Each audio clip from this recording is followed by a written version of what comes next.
ಸೌಮ್ಯ MDRS Hebbal 9ನೇ ತರಗತಿಯಲ್ಲಿ ಓದುತ್ತಿದ್ದು 10ನೇ ತರಗತಿಯಲ್ಲಿರುವಂತಹ ಕನ್ನಡ ಕಂಠಸ್ಥಗಳನ್ನು ಪ್ರದರ್ಶಿಸುತ್ತಿದ್ದೇನೆ.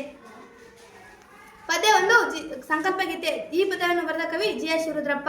ಕಲುಷಿತವಾದಿ ನದಿಸೆಲೆಗಳಿಗೆ ಮುಂಗಾರಿನ ಮಳೆಯಾಗೋಣ, ಬರಡಾಗಿರುವಿ ಕಾಡು ಮೇಡುಗಳ ವಸಂತವಾಗುತ್ತಾ ಮುಟ್ಟೋಣ. ಪದ್ಯ 2 ಹಕ್ಕಿ ಹಾರುತ್ತದೆ ನೋಡಿದರ. ಈ ಪದ್ಯವನ್ನು ಬರೆದ ಕವಿ ದ.ರಾ. ಬೇಂದ್ರೆ.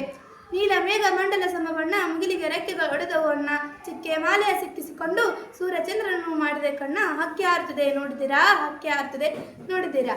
ಪದ್ಯ 3 ಕೌರವನನ್ನ ಕೊಂದೆ ನೀನು. ಈ ಪದ್ಯವನ್ನು ಬರೆದ ಕವಿ ಕುಮಾರವ್ಯಾಸ.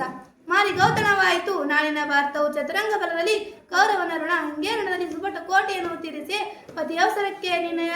ಪತಿಯವಸರಕ್ಕೆ ಶರೀರವನ್ನು ನೂಕುವೆನು, ನಿನ್ನಯ ವೀರರೈವರ ಅನುವಿಸೇನು, ರಾಜೀವ ಸಕನಾಣೆ. ಪದ್ಯ 4 ಚಲಮನೆ ಮೆರವೆ.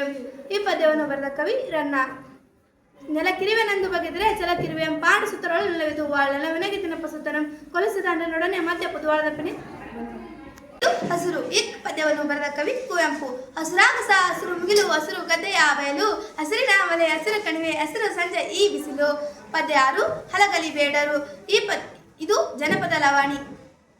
ಒಡಲಿ ಕೊರೆ ಕೂಡ್ ಕಬ್ಬಿಣ ಮೊಸರು ಬೆಣ್ಣೆ ಹಾಲ, ಉಪ್ಪು ಎಣ್ಣೆ ಅರಿಶಿನ ಚಿರುಕಿ ಅಕ್ಕಿ ಸಕ್ಕಾರಿ ಬೆಲ್ಲ, ಗಂಗಾಳ ಚರಗಿ ಮಂಗಳ ಸೂತ್ರ ಹೋದವು ಬೀಸು ಕಲ್ಲ, ಹಾಳಾಗಿ ಹೋಯ್ತು ಅತ್ತು ಒಣಸಿ ಹೇಳಲಿ ನಾನೆಷ್ಟ. ಪದ್ಯ 7 ವೀರಲವ. ಈ ಪದ್ಯವನ್ನು ಬರೆದ ಕವಿ ಲಕ್ಷ್ಮೀಶ.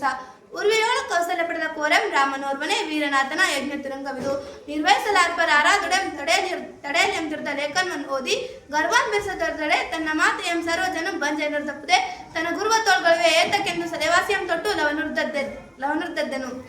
ಪದ್ಯ 8 ಕೆಮ್ಮನೆ ಬಿಸುವತ್ತನೆ. ಈ ಪದ್ಯವನ್ನು ಬರೆದ ಕವಿ ಪಂಪ. ಅಂತ್ಯಂಬನಾರ್ಗೆ ಪೆದುಂ ಬಾಂತೂಂದಲೆಂ ಬ್ರೋಣನೆಂಬನೆಂ ಪಾರ್ವನೆ ಪಿಳೆಂ ತನಗೆ ನೂನ್ ಕಂತಪ್ಪನನ್ ಅರೆನಂದೆ ಕೇಳೆ